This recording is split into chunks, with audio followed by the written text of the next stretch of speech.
With Stephen Colbert being effectively fired for next year and Jimmy Kimmel almost suffering that same fate, I think a lot of people were left wondering, how much longer are we actually going to have Jon Stewart for?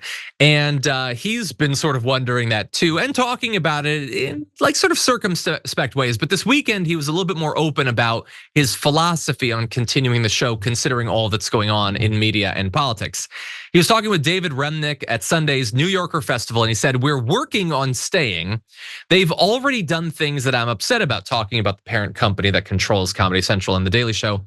"But then if I had integrity, maybe I would stand up and go, I'm out."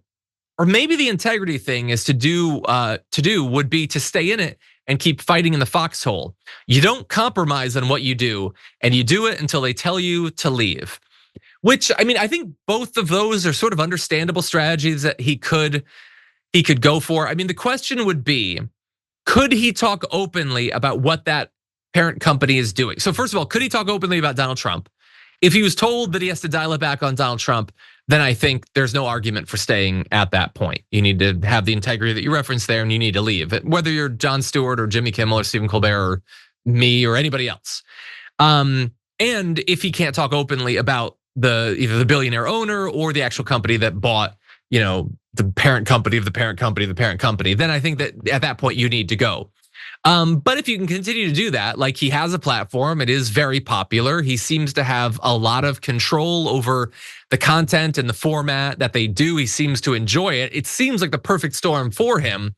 So I don't think that, I mean, I'm not even saying, I don't even know that people generally think that he should leave, that think that it's like a poisoned well or something, but I think that he's doing good work where he is. And a similar sort of thing, I think, by the way, goes for John Oliver as well. But I think if it gets to a point where suddenly they cannot speak freely and openly about what they see and what they care about, then I think that they should perhaps move on.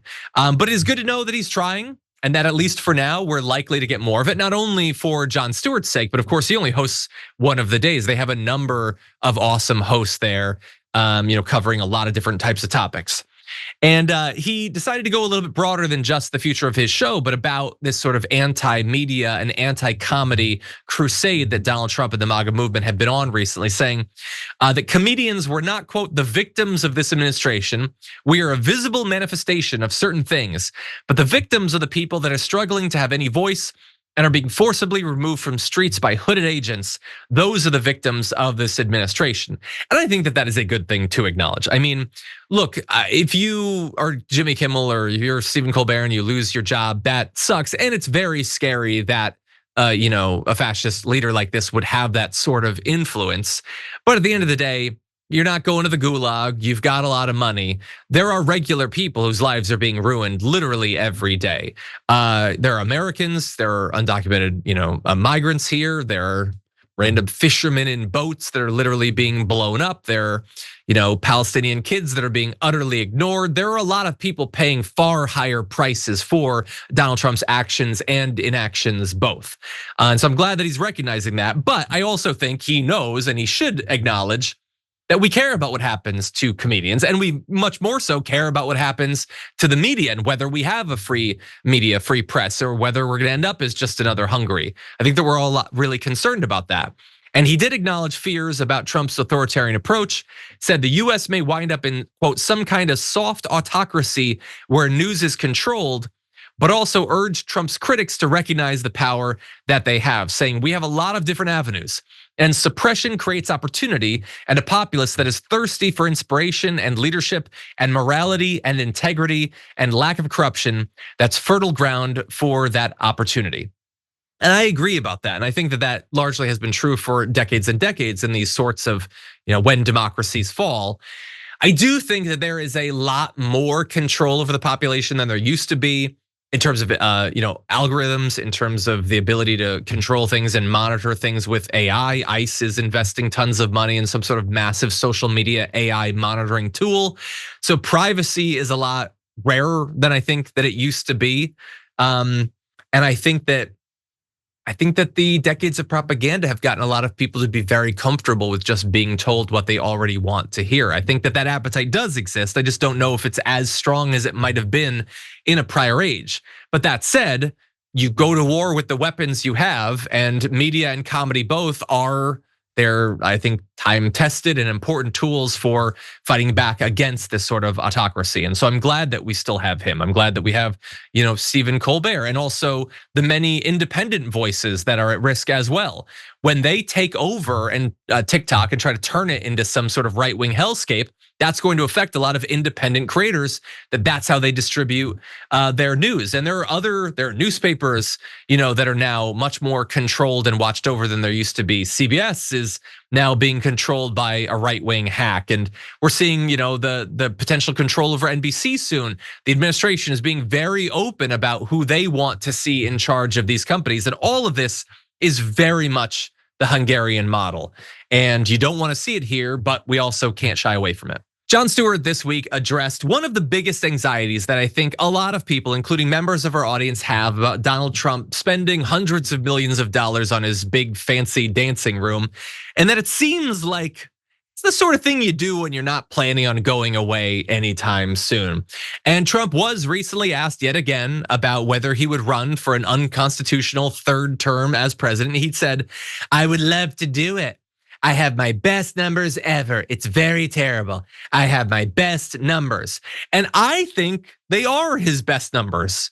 They're his lowest numbers on most topics, including the economy. He's lying about them being his best numbers or whatever, because he doesn't give a damn about the truth any more than he does about the Constitution. But he says, "Am I not ruling it out? You'll have to tell me. All I can tell you is that we have a great group of people, which they don't." Now he goes on at that point to attack AOC and Jasmine Crockett, but he returned to the topic to say, "I haven't thought about it." Oh, sorry, but that's where Jon Stewart comes back in and says Trump uses "I haven't thought about it," which he very much has, and says that's the tell for when he's asked about something that he's definitely going to do. He says he hasn't thought about it, but of course we know he's thought about it because he already has the merch. First of all, they've literally talked about this multiple times. Second of all, he posts memes about it. Third of all, they have Trump 2028 hats. So no, it's something they've thought about. Indications are very clear, Jon Stewart said, he's going to do it. Because you don't move into a house, knock down a wing, and build a 90,000-foot ballroom for the next guy. He's in it for the long haul. And I would edit that slightly. I think in theory, someone could build something for the next guy. There might be politicians that might do that. President's a little bit rare. These people tend to be really full of themselves, but not Donald Trump. Donald Trump does not give a damn about what exists when he is gone. I fundamentally don't think he even acknowledges that anything will exist when he is gone. He is an utter and complete sociopath. He is utterly self-obsessed. And so no, I don't think he's building this so Ron DeSantis can have massive 1,000-man pudding parties or whatever. I damn sure don't think he built that for Gavin Newsom to have ballroom dances in. He's doing it for himself. Now, I think the joke ultimately is on him, not only for constitutional reasons, but cardiovascular reasons. I don't think Donald Trump's gonna be enjoying that dance floor for long, but I do think that's the idea. And as long as he can, I think he's gonna try to hold on to things. Not that we should worry about it. I mean, Mike Johnson assured us this morning that it's never gonna happen, saying there's no path for a third Trump term. He says it's been a great run, but I think the president knows, and he and I have talked about the constrictions of the Constitution. So don't even worry about it. I mean, he's telling us it's not gonna happen. And by the way, if Donald Trump ever did try to run for a third term, you know who would be standing up against him? Anyone other than Mike Johnson, because there is no way he would not go along with that. He would be sworn in for his third term, and Mike Johnson would be like, "Well, I don't know anything about that. I haven't seen that. I don't know the context." Mike Johnson.